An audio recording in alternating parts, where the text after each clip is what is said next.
Welcome back to Royals Weekly. I am your host, Marcus Mead, and joining me as always, any boat he's on instantly becomes the love boat. My brother Mike. Damn straight, all aboard, Captain Steubing. Yeah. Where's the gopher? Doesn't matter if it's an inflatable little dinghy or like one of some giant mega yacht. It's the love boat if Mike's on it, Love right? boat. Mm-hmm. That movie, I bring my own would have gopher. been totally different if Mike had been starring in it. That's right. Totally different. For those of you who are younger than 40, 45 even, because we weren't really love boat age. Probably younger than 50. But there was a character named Gopher and Captain Steubing, an actual person. So yeah, to be clear, this show was a hit. People, was a television show many years ago. That was a huge hit. Okay. Anyway, on this week's episode, we're going to review a week where the Royals struggled once again. They lost 2 series this last week, both of them at home. We're going to have a little bit of a discussion on some of the injuries that the Royals are facing right now and what that means for the long term and the medium term and the short term for the Royals. And then we're going to preview this week's games like we always do. But a reminder that if you'd like additional content, go ahead and subscribe to our Royals Weekly Substack, royalsweekly.substack.com. It's $5 a month, but you get 2 extra ad-free episodes every week, and you get an article every week from me and some additional writing as we sort of have time. I meant to write some additional stuff on Jack Caglione this week, but couldn't get around to it. We'll have to wait for next week for that, but we're getting into some interesting stuff as the Royals start transitioning to wanting to rebuild this year and things like that. I had somebody in the YouTube comments leave a comment that was specifically about content they wanted to see, and you can see some of that on our Substack. In fact, I'll read that comment because I wanted to read it anyway. It kind of reads like a review. It comes from Jet Hennings 2082 on YouTube. They said, have loved listening to your show for a while. Would love it if you guys could give some insight on some of our top prospects and how they are doing. Well, Jet Hennings, if you want some of that, check out the Royals Weekly Substack. In our midweek episode every year, we have a whole section just dedicated to the minor leagues, talking prospects and that sort of thing. And so if you're interested in hearing a minor league discussion from us, we do a lot of that over on the Substack. So $5 a month, 2 extra ad-free episodes. You don't have to hear our ads either if you don't want to. I think our jokes in the ads are hilarious. Maybe you think they're stupid and you just want some ad-free episodes. That's fine. Our Substack is all ad-free episodes. And so if you'd like, royalsweekly.substack.com, that support really helps us out and we appreciate it. If you can't provide that type of support, leave a comment like Jet Hennings did. Right? Like, go leave a comment on YouTube, leave an Apple podcast review. We like to read those right here on the show to let everybody know all the sort of community and stuff we're forming. So give us 5 stars, give us those reviews. We really, really like them. They help us out a bunch and we really appreciate them.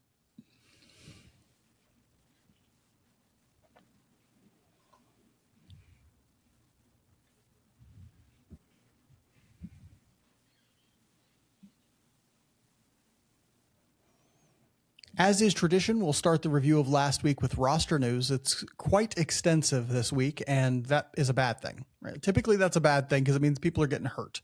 And so we'll start with the big one that came out today. It's a big blow to the Royals and the sort of improvements that their lineup has made because he's been hot with the bat lately. Vinnie Pasquantino went to the 10-day IL with a hamate bone fracture in his right hand. And a corresponding move, they called up John Rave as well. They calling it there. He's on the 10-day IL, but they've already said it's going to be 4 to 6 weeks before he might be back. Mike, what are your thoughts on losing Vinnie Pasquantino to a hamate bone injury and the thoughts on John Rave coming up to replace him? Yeah, even 4 to 6 weeks to me sounds ambitious for a hamate bone, for a right hand, for a left-handed hitter. Like those things, that sounds like, I don't know. We see hamate bone injuries tend to linger sometimes too. Even when they come back, they're not necessarily they don't have the pop that they always do. We saw this with Blake Mitchell in his recovery and from that similar injury, same injury. And so I don't know that we can say a month and a half or whatever it is, but I think this is probably at least 2 months before we see him in games again. And then even after that, we don't know what kind of Vinnie Pasquantino will be getting back when that happens. You know, he hasn't had the greatest year, but he's shown a little bit more pop and shown a little more consistency recently. That can all go away with an injury like this, especially for a guy who struggles to get his timing down. And for a guy who doesn't have much raw power to begin with. It's not like he's starting from 70 grade raw power and maybe he'll take a step back. He's starting from maybe 55 50? grade raw power, maybe 50, right? Like it's not extensive. He does a great job maximizing it because he knows he needs to pull the ball in the air and do all these sorts of things, but he doesn't have a ton of raw power. And as a result, it's tough for him to produce like a first baseman should. This will not make things easier.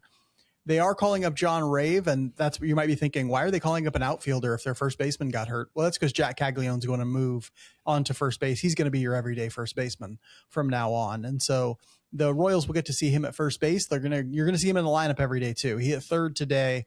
He's going to hit against lefties. That's it. It's now time. All training wheels will be off Jack Caglione as he sort of moves to first base, starts playing extensively. Mike, what are your thoughts on getting a chance to see John Rave? We're going to talk a little bit about this later too, but John Rave, any interest there for you? Anything that might, you think he might help in any way? Not really. I like John Rave as a player in that he's energetic, somewhat competent in the at bats. He's more of a Nicky Lopez approach kind of a guy. Nicky Lopez never walked all that much, but he also didn't strike out a ton. That's more of a John Rave. Like he's going to put a lot of bat to ball. But I just don't think there's much there. I think we're going to see the same kind of issues we saw last year from John Rave. Maybe he has done a little bit better job with certain types of contact in AAA this year, but we'll see. I think with John Rave, you're getting a lot of like floor and very, very, very little ceiling. Very little ceiling, yeah. And so we'll see if they could use some of that in the outfield. But tough to take your first baseman, starting first baseman, and middle of the order hitter and lose him for 6 weeks. But hey, there are also other bad things happening. So that's good. On another injury front, both Cole Reagans and Chris Bubich have both suffered setbacks in their rehabs. Both were like starting to throw again in throwing programs, having rehab starts and things like that. And both have now suffered setbacks. They're both getting reevaluated as part of their journey to try and get back to pitching. Mike, what are your thoughts on seeing Reagans and Bubich not having such a great journey trying to get back to the field? Well, my first thought is there's now a strong narrative on all three of these guys. I'm going to throw Vinnie Pasquantino in there too. Strong narrative for all three of these guys. And the headline to that narrative is injury. And that's not good. When you're counting on a guy like Cole Reagans to be the anchor of your rotation, and he has not really proven that he can stay healthy, you're counting on Vinnie Pasquantino to be the anchor of your lineup. And he's either not healthy or takes 2 months to get into the groove. These are bad. You just built your house on rotting pillars is what you did. So not great to hear those two things. Bubich is a whole other story because of the trade prospects there and, the fact that he's gone after this year. So what value are you going to get for him now?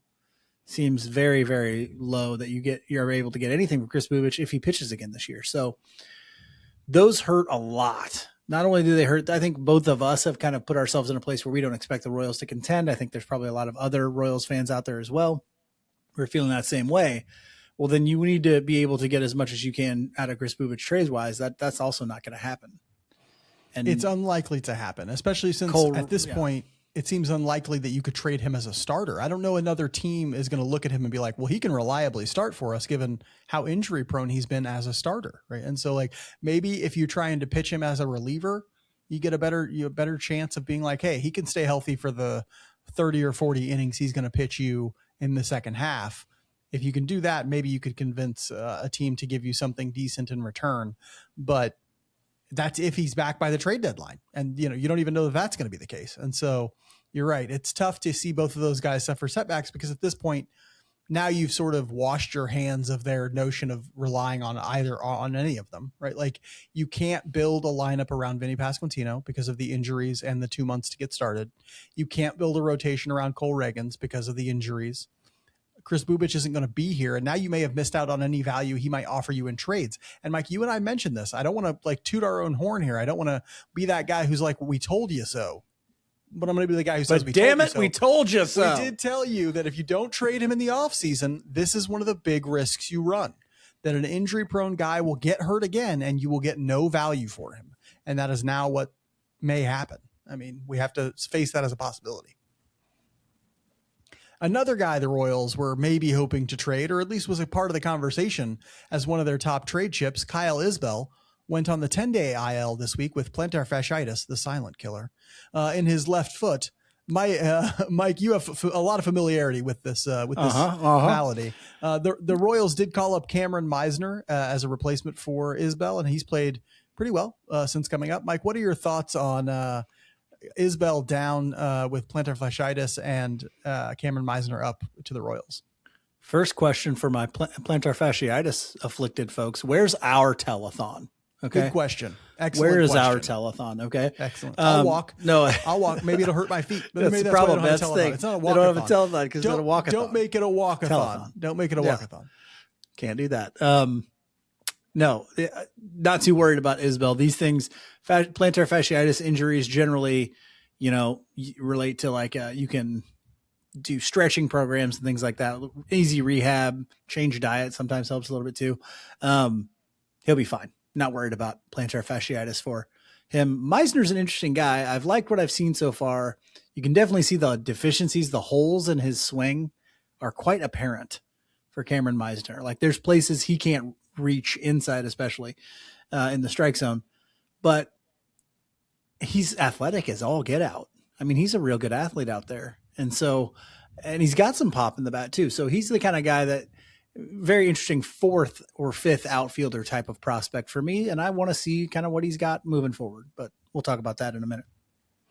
Yeah. Isbel down. I'm actually a little more worried about the plantar fasciitis than you are, just because it is a somewhat severe, they have like a gradation. I will say it is 3rd degree, and there are people who've missed significant amounts of time with this injury. And I will say this, it doesn't fit his game well. Like this is not the kind of thing you want for a guy who needs to be able to run in center, who needs to be able to run on the base paths, who likes to put down a bunt. Like if your big slugging first baseman has plantar fasciitis, it's not quite as big of a deal maybe. But here, I understand that, but I didn't realize it was a grade 3. It's a grade 3, which is a severe one. And so we'll see if again, a lot of this is about timing, right? Like if he goes down, he's having one of the best offensive. I mean, it's not great. It's still like a 90 weighted runs created plus or something like that, but it's one of his better or best offensive season.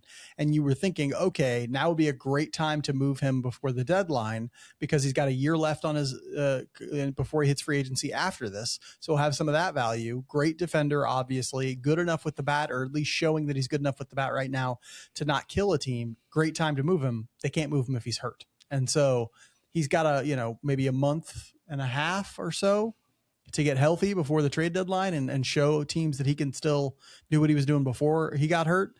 But the Royals are probably like, damn it, that's a trade opportunity that we no longer have because of injury, right? Like it's bad enough that things went poorly this year. They're also getting kicked in the pills with the timing of a lot of these injuries. That's rough. Seth Lugo also went down this week. He got hit in the head with a line drive, a very hard hit one. It was very scary. I don't know if we talked about this on last week's episode or not, but it was very, very scary. He ultimately, not as bad as it could have been, but he did go to the 7-day IL with a concussion. That's the 7-day concussion IL.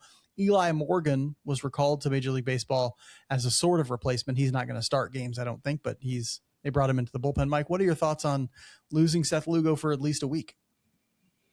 I mean, if that's all it is, then this is a miracle. If you saw that happen, that was scary. Of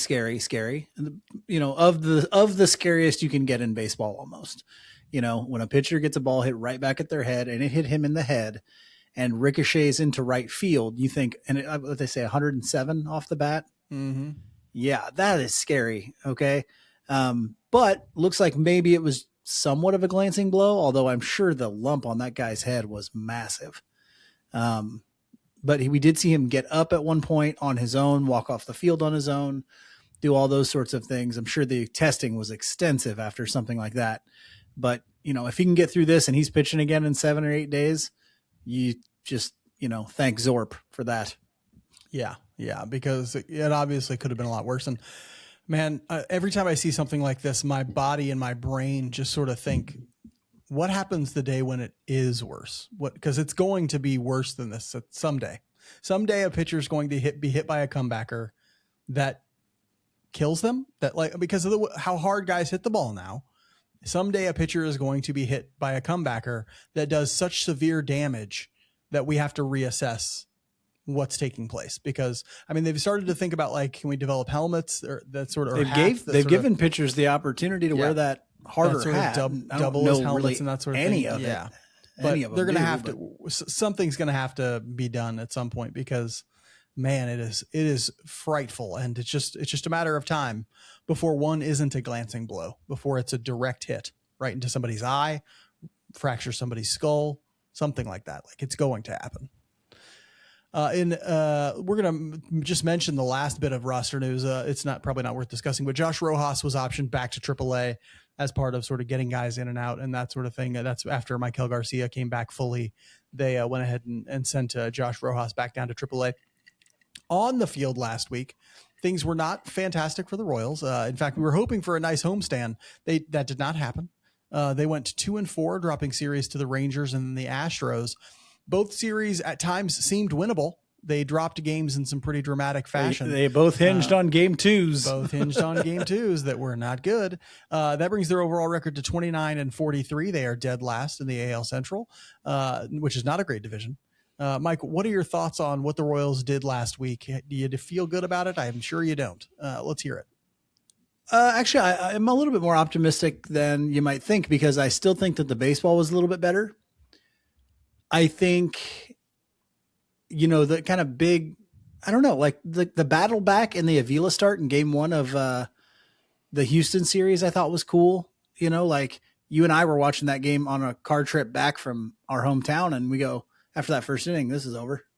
Down 9-9, or it was 9-3 or something. The Royals got a couple in the bottom of the first, but that first inning was just as brutal as you'll ever see. And they battled back, and that was good to see. Like we said, I mean, a good bullpen on this team, and you just won 2 series this week. Right. I don't think people realize, like, a better bullpen in this team actually probably looks completely different than it does right now. Yeah, you just won 2 games in this, or you just went 4-2 this week instead of 2-4. So I'm still pretty optimistic. We saw a big hit from Carter Jensen that got kind of spoiled last night after the rain delay. It got spoiled. But we saw Michael Garcia hit well today. I mean, there's been some really good stuff this week, some better baseball. We just got a garbage bullpen. Yeah, and our rotation is looking more shaky now that it's facing so many injuries, right? And so Bubic is out, Lugo is out, Reagans is out. But holding up stronger than I would have thought if you'd have told me that. A little stronger. I mean, Avila, real inconsistent. They're going to have to go to bullpen games and stuff like that in this. I mean, Mitch Spence will be starting tomorrow for the Royals. Mm-hmm. And so, it's a little shakier when you can't. If you remember back to the success of 2024 or even the 500 season of last year, the one thing they could count on was entire trips through the rotation where they were really in games, where their offense didn't need to score more than 4 or 5 runs, where their bullpen would have, not too big of an issue. Right. And so they could count on that last year and the year before that, especially. This year, maybe they can count on that for 4 of the outings through the rotation, or 3 some weeks, but they can't all 5 really, because Avila is going to blow up sometimes, because Noah Cameron's going to give up a couple of big home runs. It has regressed a little bit, like Mitch Spence will be making one of those starts, or it's a bullpen game because they're so hurt and stuff like that. That lack of reliability from the starting rotation will only exacerbate problems like the bullpen's probably going to blow any lead you have in the late innings, right? Like the offense may only score 1 run some nights because they just can't get it together, stuff like that. So yeah, that's also an issue, but it really is it's if somebody says, what are the issues with the Royals? I'm like 60% bullpen, 30% lineup, 10% rotation, and that is one positive. And you mentioned it like, hey, well, some of the good things happened. And one of the positives, I thought the offense played pretty well last week. I thought that they did a lot of good things, seeing different people step up, seeing them do some small things, seeing them have good plate appearances. Like, I like that, especially in today's game. They did some small things in today's game that I thought were really, really valuable for them. And so it was great to see some of that. Mike, you have a strong performer who really carried this team offensively this last week. Who are you talking about as our one of our strong performers? Yeah, we're going to go with Jack Caglione, because I wasn't sure we were able to really talk about it a ton. I talked about him on the Mike's Dropped episode for the Substack on Friday, But Jack Caglione this week has kind of emerged, this and last week has kind of emerged as possibly a guy who can be a middle of the order bat moving forward for this team. He was 10 for 23 this week with a double, 2 home runs, 5 RBIs. He had 3 walks to 8 strikeouts with 1 stolen base thrown in there too. It's not the Jack Caglione. This is not peak Jack Caglione. This is not his ceiling by any means. It's not even, I'm sure, the profile that you want a Jack Caglione to have, but he's found a way to do it better than what he did it last year and what he was doing at the beginning of this year. Yes, the chase rate, you mentioned this, I think maybe on the midweek episode. Yes, the chase rate has come down.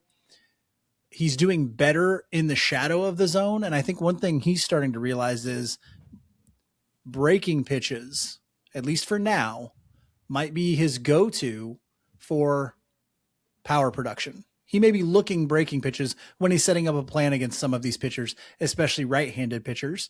Especially when he's up in the count. They don't want to throw him fastballs when he's up in the count. If he's looking for those breaking pitches and they hang one, that's his chance to really bang. And up in the zone. Yeah. So like anything mid-thigh and up, that's kind of what he's looking for early in counts when he's doing well, early in counts or when he's up in counts. And I think he's kind of honed into that and is doing a little bit better. To me, though, this is just step one. This is just evolution number 1 for Jack Caglione. If he gets to evolution number 2 or number 3, then you're talking about a guy who really understands who he is as a hitter. And that's when you see the power go through the roof. Because that kind of Jack Caglione becomes a top 5 home run hitter every single year in Major League Baseball.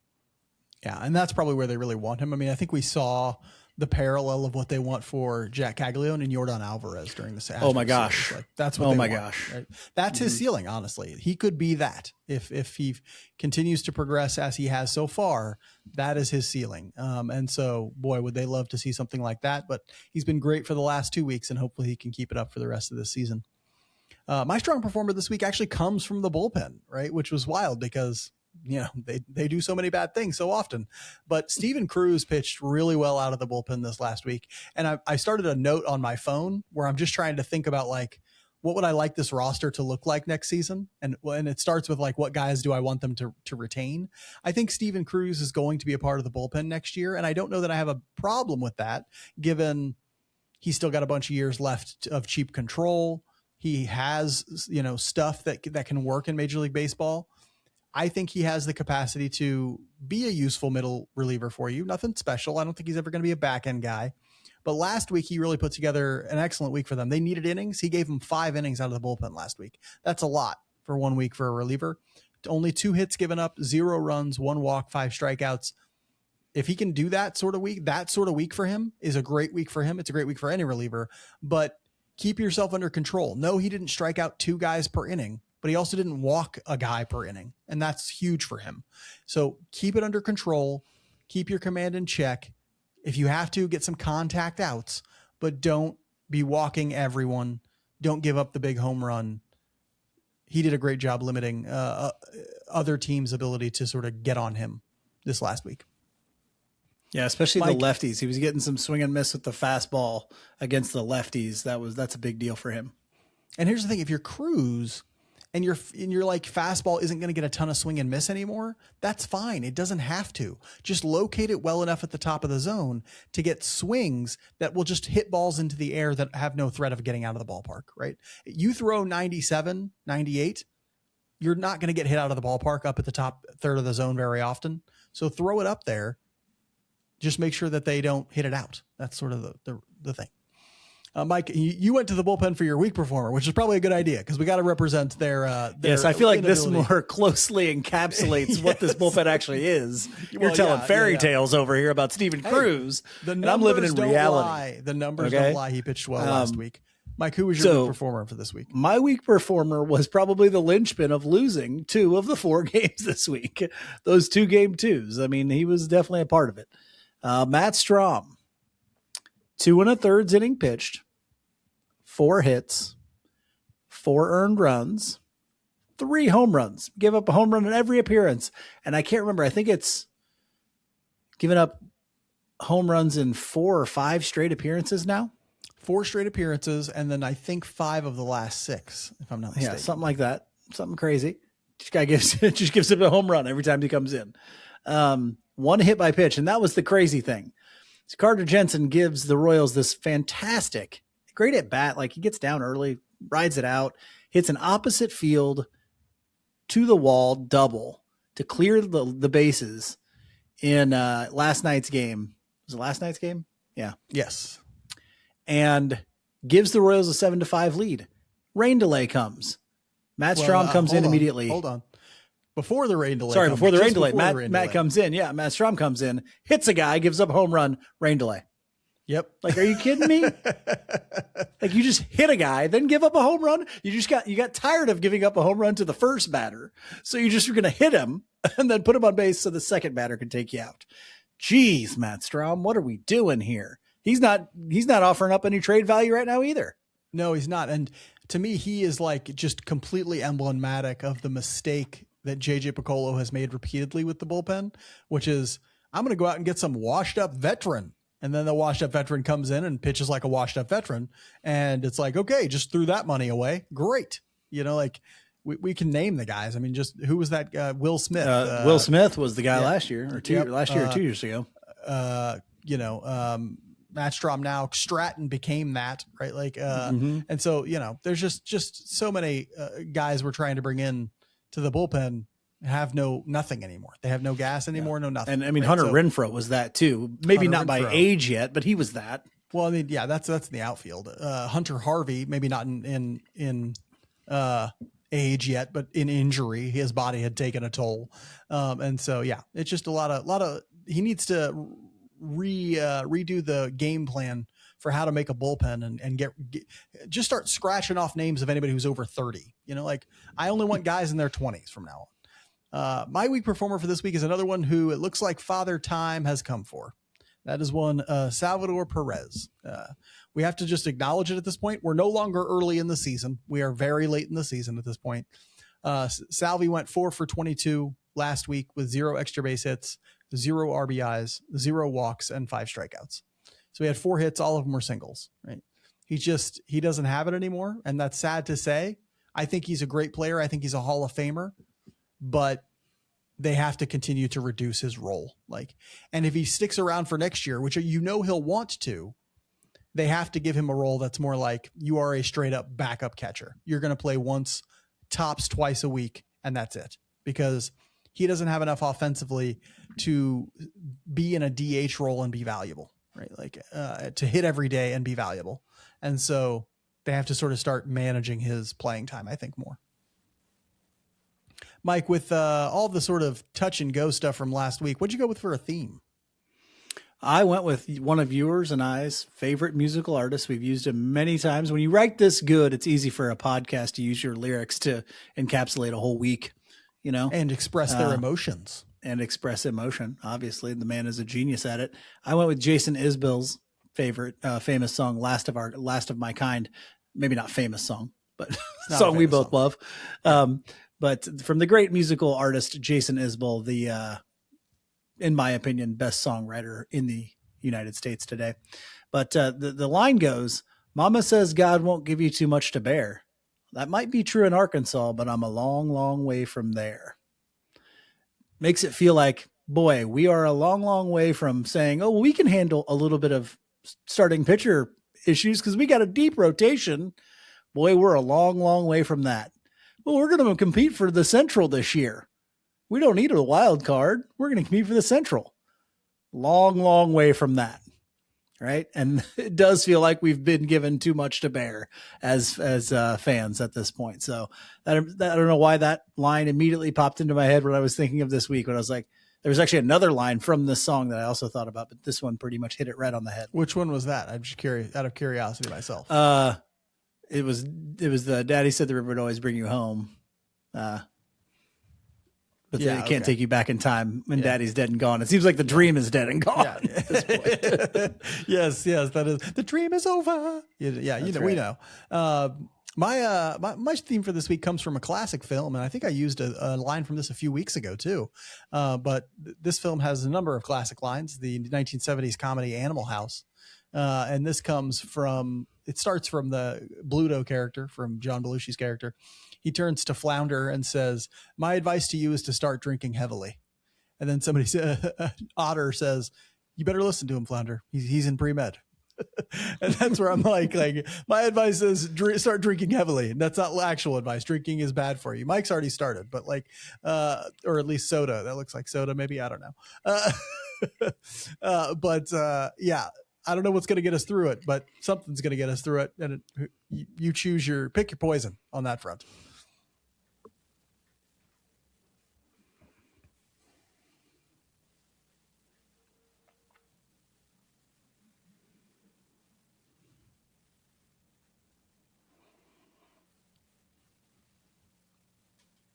Mike, what household chores do you refuse to do? Window cleaning, pressure washing, and most importantly, gutter cleaning. And why is that? I'm one trip to the ER from being accused of drug-seeking behavior. Yeah, that's true. If you're wise like Mike, reach out to the professionals at Window Wolf for all your gutter cleaning, window cleaning, and pressure washing needs. Window Wolf is a locally operated small business with all the professional know-how to keep your feet on the ground and your house or business shining bright. I've known the owner of Window Wolf for years, and I can tell you there's no one more reliable for high-quality service. And he's a huge baseball fan. He went to the Royals game today and told me he was going to try the 9-for-9 challenge. Mike, do you know what that is? Yes, I do, and take some Pepto with you. 9 hot dogs, 9 beers, and 9 innings. Go to his Instagram to see if he got it done or if he died at the field. I don't know exactly. Window Wolf's Instagram will have the video of it, though. Plus, Window Wolf is revolutionizing the home maintenance with their new instant price calculator. It gives you a free quote without a home visit or entering a bunch of your personal information, which is awesome. Window Wolf is making the process easy and the price affordable. And for a limited time only, you can get 50% off when you book using their instant price calculator. Just visit windowwolf.com. That's windowwolf.com. Use the code Royals50, that's Royals50, no spaces, when using that instant price calculator, and save big bucks on quality service. Mark just heard from the owner of Window Wolf this weekend that this promo code is saving people big bucks. Don't you go missing out. Save that money, folks. Save that money. Rob them. Yeah. Be smart. Let the pack handle your pains with Window Wolf.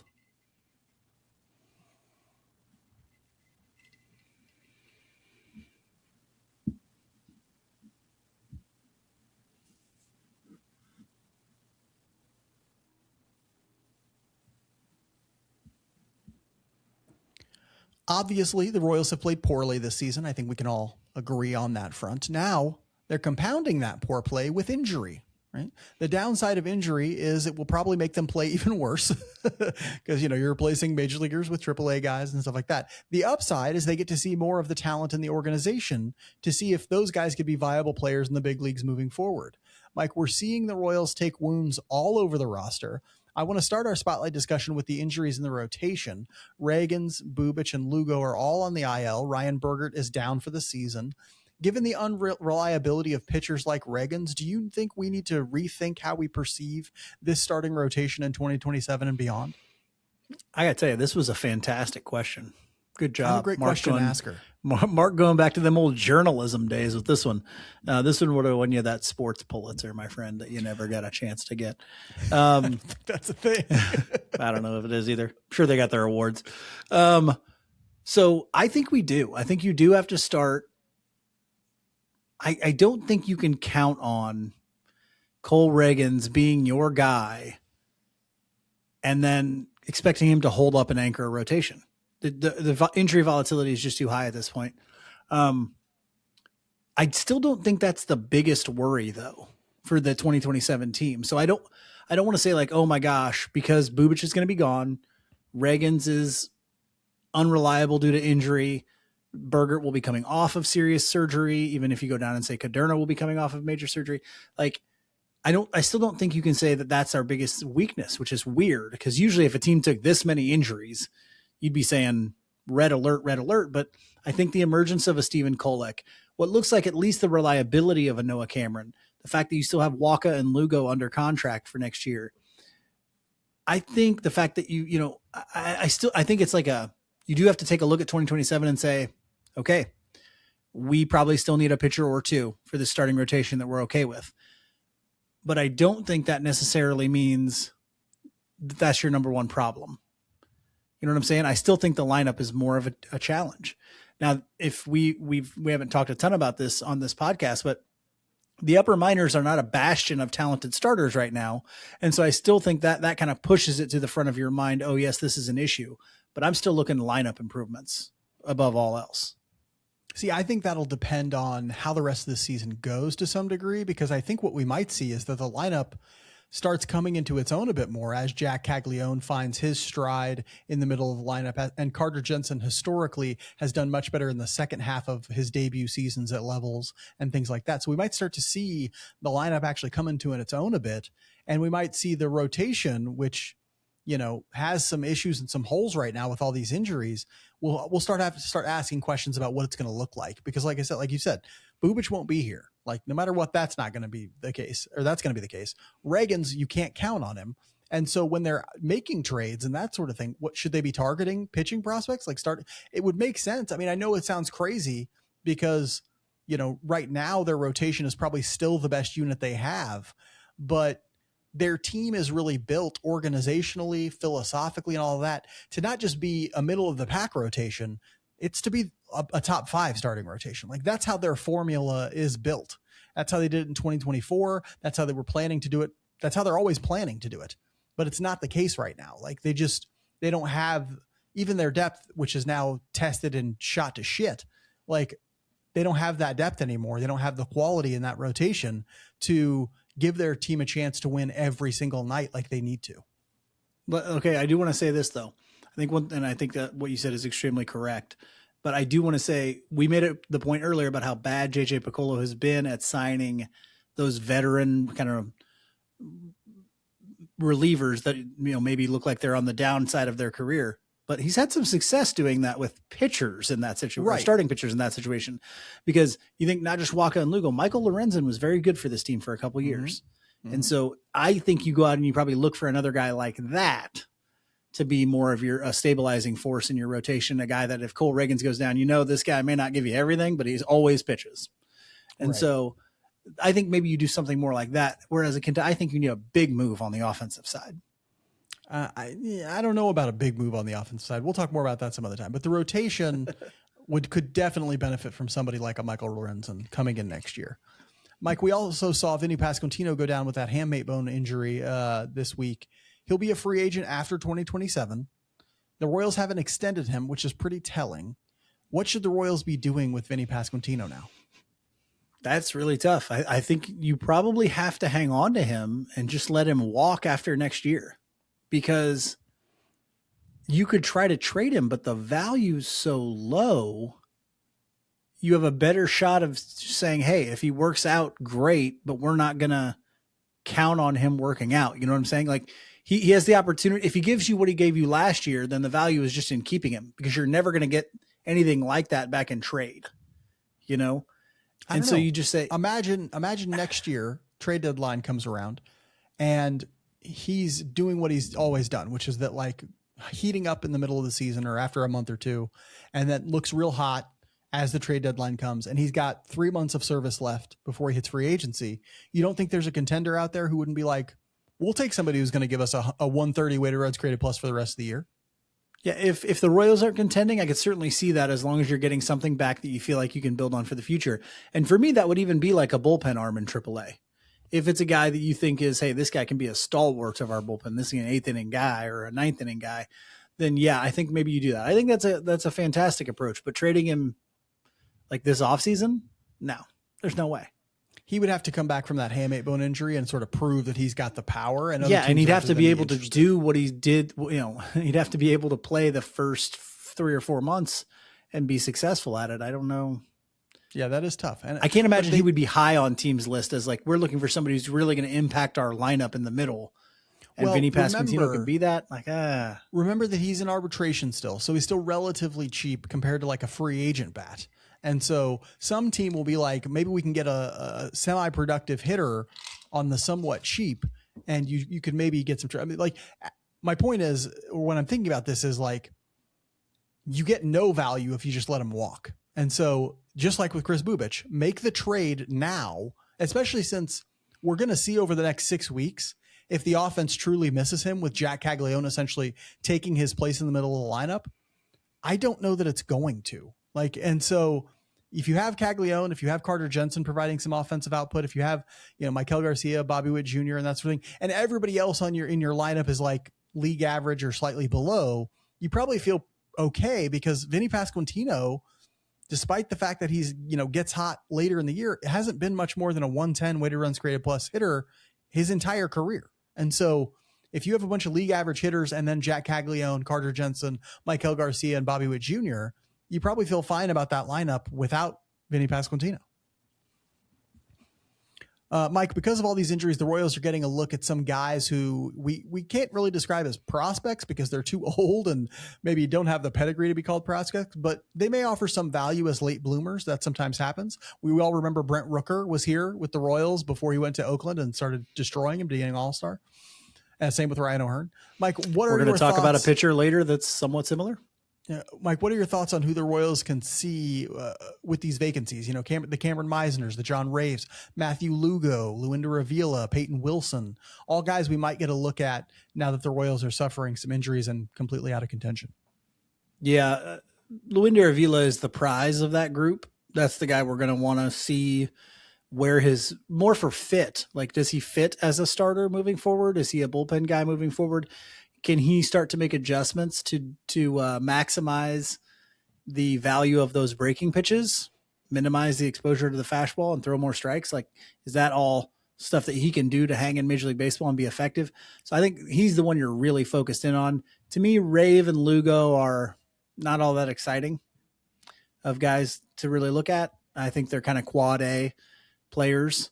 But then I mentioned Meisner's a little bit interesting to me as well, because I think he does have value as maybe a fourth or fifth outfielder. It's just how much can pitchers exploit some of those weaknesses with the bat, I think will be interesting to see.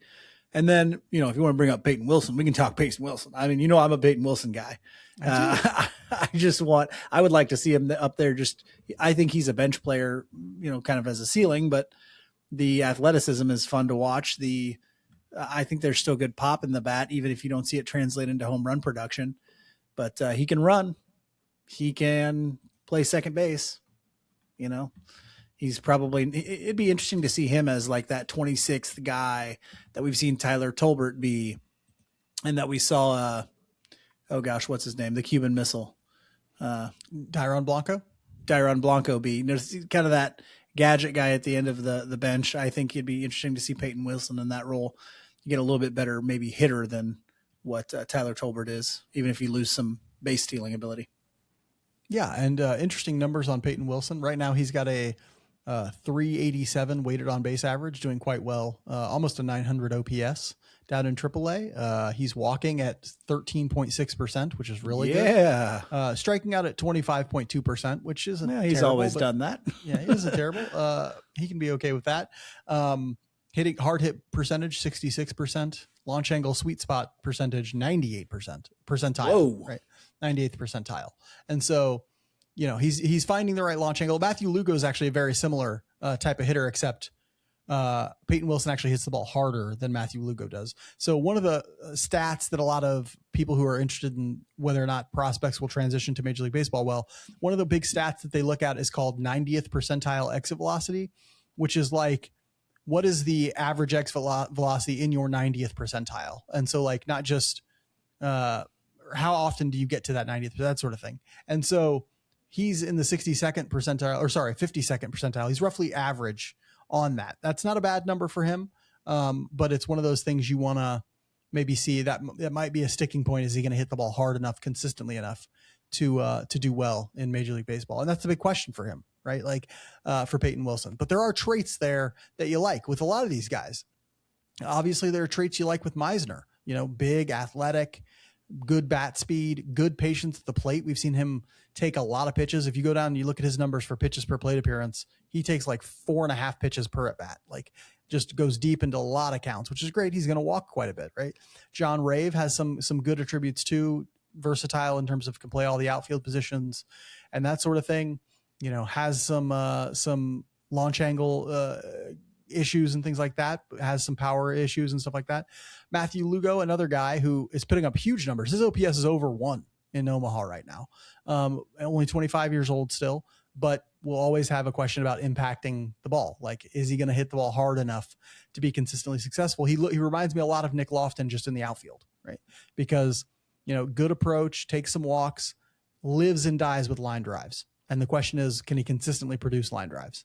Tough to see, but we're hopefully going to get a chance to see some of these guys, because I would love it if they could find a role player or two among this group as like, hey, it's time to start thinking about what the roster is going to look like in 2027.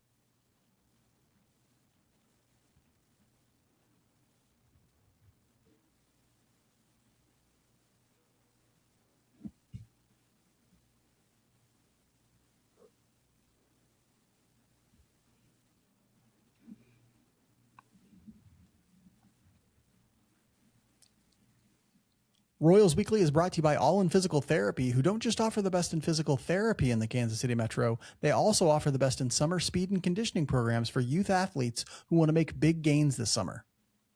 Your kid will be pulling crossovers on Lionel Messi in no time. No time. Unless he thinks he's seen something, he ain't seen nothing until this 12-year-old with asthma just crosses him over.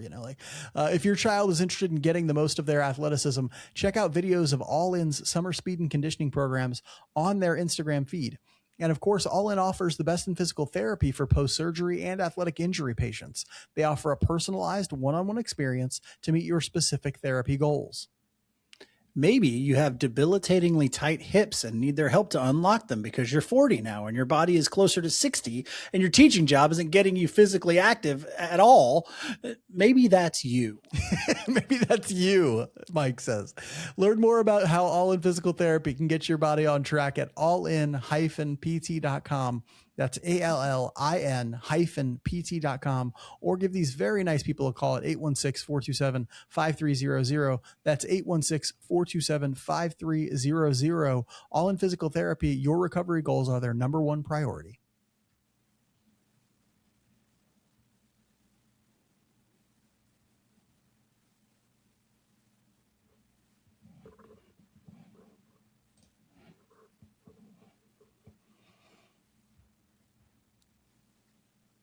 The Royals have a very odd week this week. It starts with a short 3-game road trip to Washington, D.C. to face the Nationals. So they're going to fly to Washington to play only 3 games.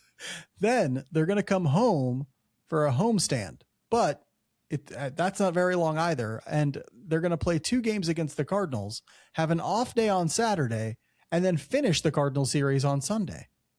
I don't know why they were chosen to give a break right in the middle of a series. Weird thing happens. Don't know. Maybe it's World Cup. It's got to be World Cup, right? Yeah. Okay. Mike typed something into maybe it's World Cup related. I don't know. But regular weeks haven't helped them so far. So let's see what this odd janky week does. Maybe that'll help. Mike, tell us about the Nationals. Are the Royals going to win some games here or what? I don't know. I don't know. We'll Crystal ball's broken. I don't know. Crystal ball. What'd you see? The Nationals, not traditionally seen as a good team in the most recent years, but 37-35 this year. Not too bad for them. 3rd in the NL East. In they've scored more runs than the Dodgers. Really? Yeah, I saw that stat today. They got a pretty small ballpark in DC. Somebody put it up and they were like, lowest payroll in baseball, highest payroll in baseball, more runs than the Dodgers, right? Like, nice. Well, in that Monday game, it'll be Mitch Spence versus Andrew Alvarez, the 27-year-old lefty out of Cal Poly, 3.70 ERA, which isn't bad, but a 1.44 whip, which is pretty bad. So see if there's some regression here. Slider, curveball, 4-seam fastball at 92-93 for Alvarez, a sinker and a changeup. His expected ERA is a full run higher than his actual ERA, but he is a ground ball pitcher. And left-handed, 54.5% on the ground balls, and he's left-handed. So the Royals may not score a run in that game. Let's just be fair. Interesting to see old Mitch Spence get out there. Game 2 is also going to be interesting. It'll see Michael Wacha versus Foster Griffin, the 30-year-old lefty out of the First Royals Academy legend, High School Foster in Florida. Griffin. You may remember Foster Griffin because the Royals drafted him, and I believe it was in the 2nd round or sandwich round or something like that. He was pretty high up there. Yeah. He was in the Royals organization for a long time. and never quite developed into anything. But he's having a good year this year. 3.46 ERA, a 1.09 whip, cutter, four-seam fastball in the low 90s, a sweeper, a sinker, a changeup, a curveball, a splitter. Went to Japan for 3 years, killed it there, also changed up the way that he pitched quite a bit, throws nothing more than 30% of the time, became a kind of a mix-up artist, a crafty lefty, and has come back to Major League Baseball and performed well for him and sort of established himself a little MLB career here in his late 20s and early 30s. So way to go, Foster Griffin. We couldn't do it for you, but glad you got it done. Then Saturday, they'll skip a day. Or no, sorry, this is the first series. So this will be on Wednesday, right? Monday, Tuesday, Wednesday's game. Mm-hmm. We'll see Lwinder Avila, hopefully a good bounce back for him, versus Zach Littell, the 30-year-old righty out of Eastern Alamance High School in North Carolina. Just a 5.32 ERA and a 1.35 whip for Zach Littell. Slider, four-seam fastball in the low 90s, and a splitter, sinker and a sweeper as well. Extremely low strikeout rate, just 13.5 for his strikeout right there. His expected ERA is 6.37. Dang, this guy, no real power pitchers this week in that first series. So they're going to go against two soft-throwing lefties and then a soft-throwing righty against the Nationals. We'll see if that can help the boys really drive the baseball in that first series. Yes, hopefully it does, because I don't know. Mitch Spence, Lwinder Avila in that series, I'm not feeling great. The Nationals might score some runs this week. After that, they're coming home to face the Cardinals in a weird series. The Cardinals are 38-31. That's good for second in the AL or the NL Central. The offense is above average at 105 weighted runs created plus. That's 10th in Major League Baseball. Getting a really good breakout year from Jordan Walker with a 155 weighted runs created plus. They've waited for him to break out. Outfielder, big time power from him. They also having a great offensive year from Ivan Herrera at 140 and Alec Burleson. We've just seen him be a steady offensive producer for them at 140. You also see some other guys having decent years for them. JJ Weatherholt, rookie, doing quite well for them at second base. They have a pretty deep lineup. They're real good with the bat. Pitching not quite as good for them. They have a 4.13 ERA as a team. That's good for 16th in Major League Baseball. Getting a good year from a starter, Michael McGreevy. 2.99 ERA for him. Andrew Palat is doing okay at 3.88, but everyone else is kind of league average in their rotation. A lot of 4.1 to 4.7 guys for the rest of that rotation. The bullpen is pretty solid with a couple of guys who are doing quite well and some guys who are just pretty average as well. But it'll be a tough challenge when the Cardinals come to Kansas City. The Royals will really have to bring their A game if they want to grab a series win against a really quality team in the NL Central.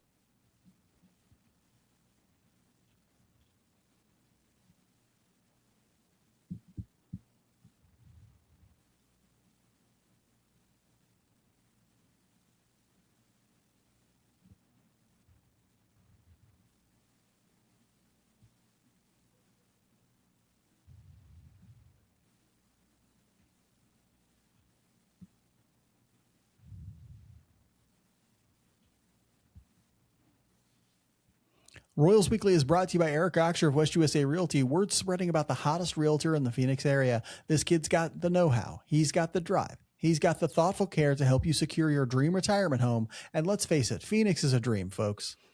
Sun, golf, baseball. Smoke some peyote and go out to the spirit world out in the desert, or whatever people do in the desert. I don't know. That sounds like fun.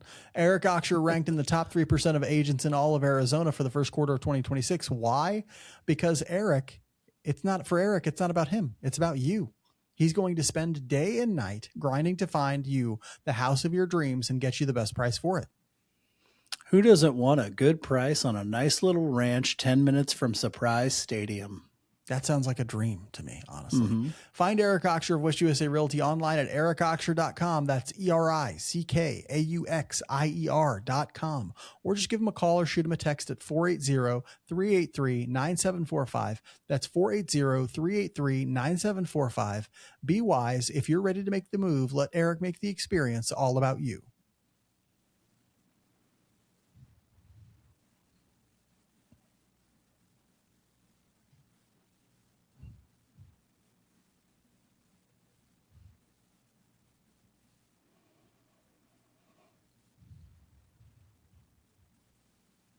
We'll end this week's episode like we end every episode with the Just a Bit Outside segment, where we talk about something that's interesting to us outside the world of baseball. I tried to describe this segment to somebody at a party the other day, and I was like, well, we basically just talk about whatever we want. And and people like that. And I'm like, I doubt it, but sure. What was that?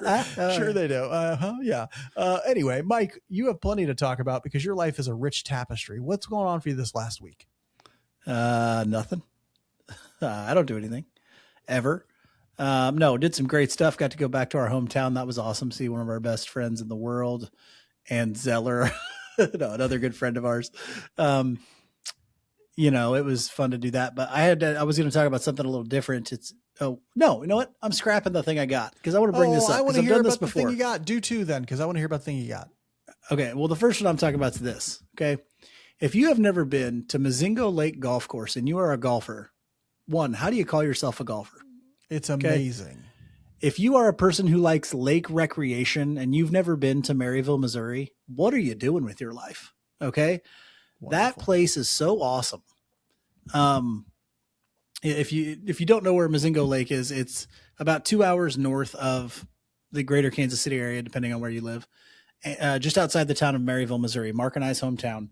And they have developed this area around the lake just to be a cheap, family fun kind of place, a place that anybody can go to have fun, especially in the summertime. But very nice. Like, yes, that's the thing. But very nice. The quality is so high. Like, we played the golf course there, and Mark and I both worked at the golf course. But the things that they've done to it over the years, like we paid $59 for 18 in a cart for a weekend at a course that down here would probably cost you double that. Oh, at least double that. At least it's just insane that how nice the experience is.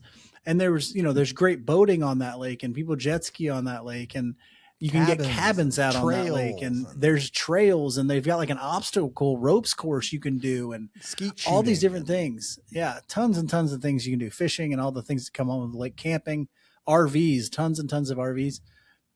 Mozingo Lake Golf Course is maybe the best kept secret. Mozingo Lake's maybe the best kept secret in the state of Missouri. It's wonderful because it's super affordable. When you're looking for affordable family fun, you're going to spend, my family spent more at Legoland today than what it cost us to golf and do the things we did on Friday with our friends. So check that out if you've never been. The other thing I was going to do, this is my second one. I've been getting really fascinated by energy breakthroughs that are happening throughout the world right now. So like if you haven't heard, in China, there was recently announced a big battery breakthrough. This company, and I'm blanking on the name, CATL, maybe it's called. I can't remember.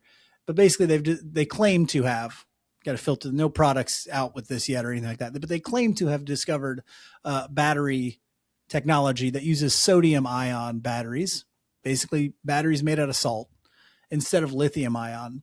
And they claim that these will last much, much longer for electric vehicles, and they are cheaper to make. And they are all these different things that they're making, but it's like advancing battery technology, making it more sustainable, making it cheaper, making the storage life longer, which solves tons and tons of problems. And it's less volatile. So it works better in colder climates, and it's safer from like battery fires and things like that. So that's like this massive breakthrough. If this is actually true, it should completely change the auto industry. Like it should completely change lots of industries. And on top of that, you've got things like the research that's being done in nuclear energy generation with thorium. Have you heard any of these things? So like thorium, it's an element on the old periodic table, a radioactive element like plutonium or uranium that is traditionally used in nuclear power generation. But it's, again, so much safer, easier to use, easier to handle, all that, more abundant. So countries don't fight over it and things like that.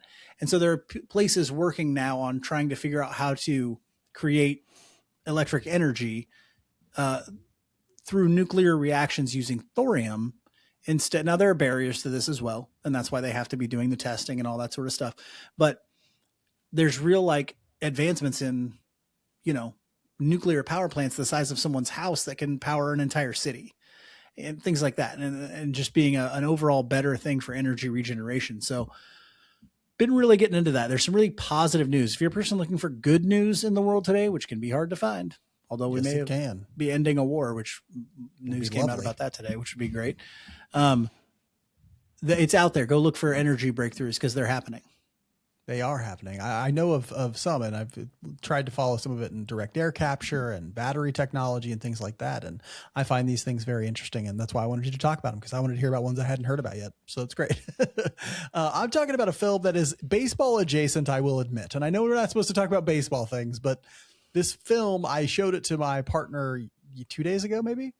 And she had a wildly different take than I think most of the people who listen to this. The olds have. You're old. That could be it, right? But anyway, I showed my partner the movie Field of Dreams the other night, and honestly, she had like checked it on her my list, so she'd like saved it to make sure to watch it later. So I was cruising through her list looking for a movie for us to watch, and that was on there. Like, let's watch this.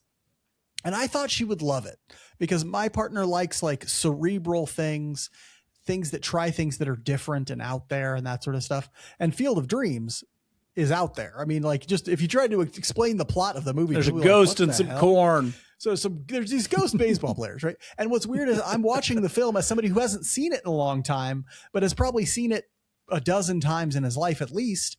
And I'm like, oh, wow. I guess I didn't really remember how kind of trippy it is in some ways, like kind of how, if you tried to explain it, it really wouldn't make sense just telling it to somebody.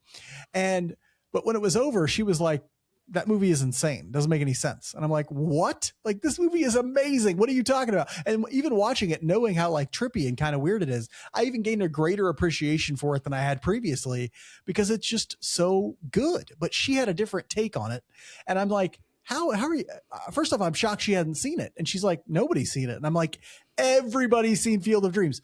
And so it turns out not everybody has, but we went to the Greek festival Friday night. She decided to take us to the Greek festival for dinner, and it was wonderful. There's a Greek festival, and I think it's an OP, and there was wonderful Greek food. It was great music. It was a wonderful time. And while we're there, I had enough courage in me, thanks to a little bit of candy I had eaten previously, to start asking strangers if they'd seen Field of Dreams.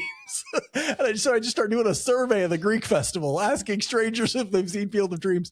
Most of them had, and everyone who did was like, fantastic film, right? Like, great movie, right? Like, and so if you've seen, write in with comments. 1, have you seen Field of Dreams?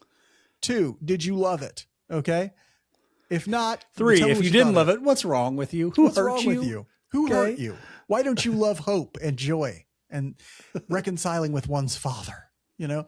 And so, yeah, that's just what I was thinking about this week because that was an experience I had that I never expected to have. That is all we have for you this week. Please tune in again next week. We'll be back. If you want more content, royalsweekly.substack.com. Until next week, be good to each other. And go Royals.